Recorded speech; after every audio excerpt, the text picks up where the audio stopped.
Hello, you gorgeous human being, it's Miss Bubbles. Dusk Diver 2 is finally making its way to the West, and I know a lot of you JRPG fans are excited for it. I had the chance to try it on the Nintendo Switch, and I have a few things to say about it. While it does a lot of good things, it also struggles at times to keep you hooked, so that's what we're here to talk about today. So is Dusk Diver 2 the game for you? Let's find out together.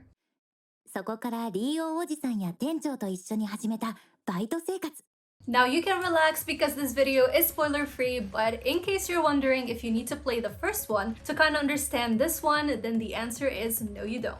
This one greets you with a summary of what happened in the first game, and now a year has passed. You start by playing as Yumo, a college student who's still kind of recovering from the events of the first game, but evil has other plans. Evil does not rest because chaos beasts are starting to reappear in the world and even possessing people. So you and your team need to get to the bottom of things. In the beginning, you only have access to Yumo to kind of learn the core gameplay mechanics, but eventually Leo and Viata and Behet will join your party. These characters are voice acted, but they won't be doing so all the time. Instead, there will be many silent moments where dialogue is taking place in text form.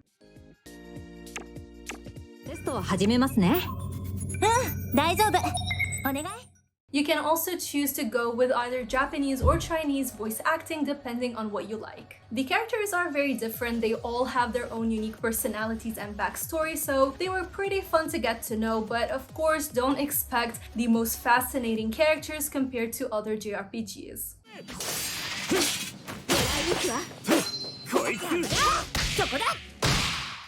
But let's talk about the creme de la creme, which I'm sure that's what you're here for, the combat. Dusk Diver 2 is a hack and slash game, meaning you're going to be beating the squish out of the like button. I meant enemies, but hey, I hear that squishing that like button, grants you a feeling of wholesomeness and bubbliness, so maybe try it out. Anyways, back to the game. You're gonna be leveling up, improving your weapons, getting new gear, and overall just getting stronger as the enemies become tougher as well. The game doesn't offer difficulty settings, which I wish it did, especially when difficulty spikes will happen pretty quickly and randomly. Now, I'm new to the hack and slash genre, so I did some research, so if the research is wrong, feel free to just let me know down below, but from what I understand is that these games focus a lot on melee combat, and that's definitely present when you play as either Yumo or Behet. However, you also do have Viata and Leo, and both of them use guns, so you can have a longer distance between yourself and the enemy. Now, as you're squishing and mashing your way through enemies, you'll slowly earn wafers, and these can be allocated to learning new skills in combat. And the fun part is that your allies also assist you, and you get to choose which skills you want them to have as a supportive one. The point here is to get as many combos as you can and to break the enemy so you can deal massive damage, but you also have to use a burst system, which to me was the most fun part ever, where your character starts to generate stamina points rather quickly, and then you can choose which kind of special move you want to use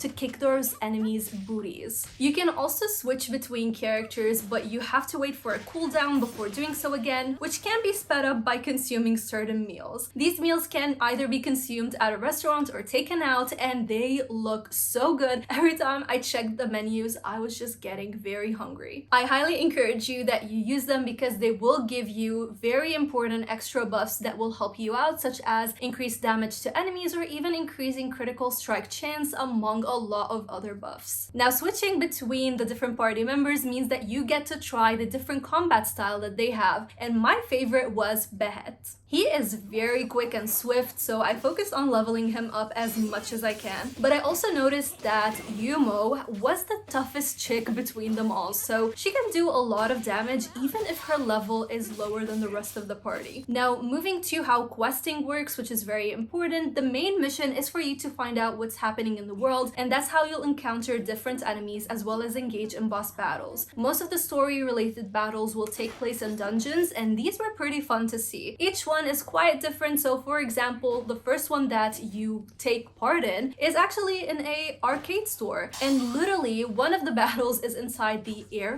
arcade machine, I believe it's called, while others can be inside tall buildings, mazes, shopping malls, and a lot more. I appreciate also that the dungeons have a lot of different save zones, and these act like a checkpoint to save, replenish the HP of your party, level up your characters, or even switch out their gear so you can keep an eye on the different stats that they have. These dungeons are also your friend because you get the chance to collect wafers, shards, and new gear for your members. Is it charred or shard? Shard, I don't know. You're also going to have plenty of side quests in the city, some of which are random encounters, while others are related to the characters that you know, so you get a chance to get to know them better. Keep in mind though, these quests are timed, so maybe when you start a new chapter, the older quests will just vanish, so make sure to tackle them ASAP. And while you're doing these side quests, you can also stumble across the possessed, which are surrounded by smoke, and you kind of have to take them out while you're out and about in the city. And this kind of plays as the grinding aspect of the game, so you can get some XP, and level up your characters. I have to admit though, even when I was having a pretty good time with the game, there were a lot of struggles and issues that I have to address here. First things first, enemies get so repetitive and so does combat. Even when you have, so many skills to unlock, things just get boring after some time. Second, there is really no variety in the enemy design, so you can get bored again with that, just battling the same enemies over and over again. Third, I understand that boss battles are usually difficult and they require more time, but what I don't understand is why the normal, way of battling the possessed in the world or the normal enemies take forever to kill. Like, why? It doesn't make sense. What's the problem?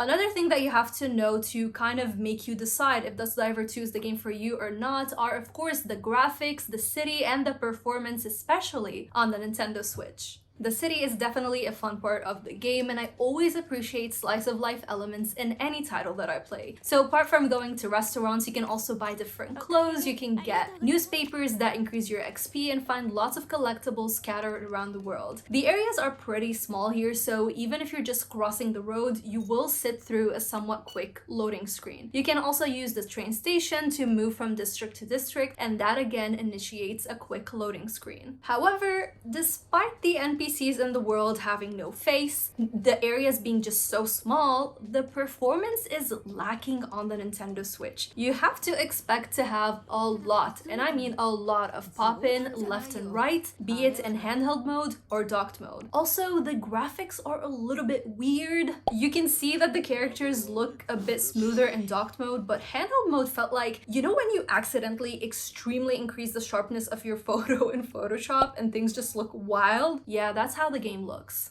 As for bugs and crashes, I didn't experience any, except for some sound inconsistencies, but other than that, the sound department is very well done. It was just very satisfying to hear yourself just kicking booty, and it was fun.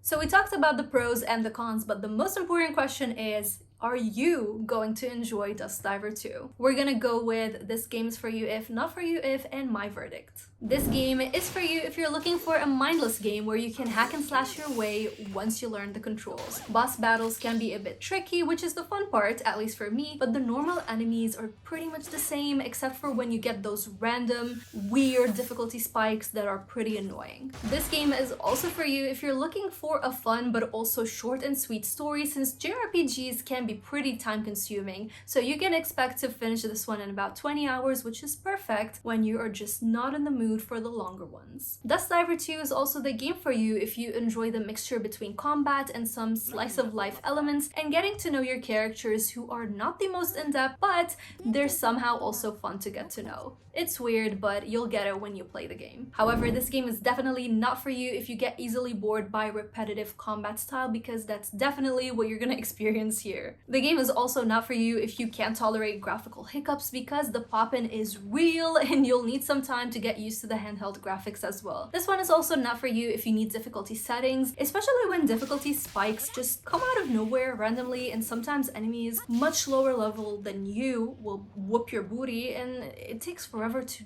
kill them anyway, so it was frustrating. And of course, Dusk Diver 2 is not the game for you if you're expecting it to be this massive JRPG with a deep combat system and these very in-depth characters. It's not. It's more of a subtle comfort food when you don't want a much of a time investment and you just want to have something to chill with. As for me, in the beginning, I had a really hard time liking the game. I just felt like the combat was slow when I was only playing as Yumo, but things definitely got more interesting when I accessed the other characters. I enjoyed checking out the different combat styles that they provide, but eventually stuck to playing as Yumo and Behet. But as I said, combat was just inconsistent between getting so boring and then suddenly throwing difficulty spike out of nowhere, while also taking forever to take down enemies. But back to what I liked, I also certainly loved the slice of life elements, the large number of collectibles that I can gather, and engaging in some cringy but funny side quests. In my opinion, this should have had a maybe $30 price point rather than the $50 one. Squish that like button if you enjoyed the video and it helped you discover if Dusk Diver 2 is the game for you,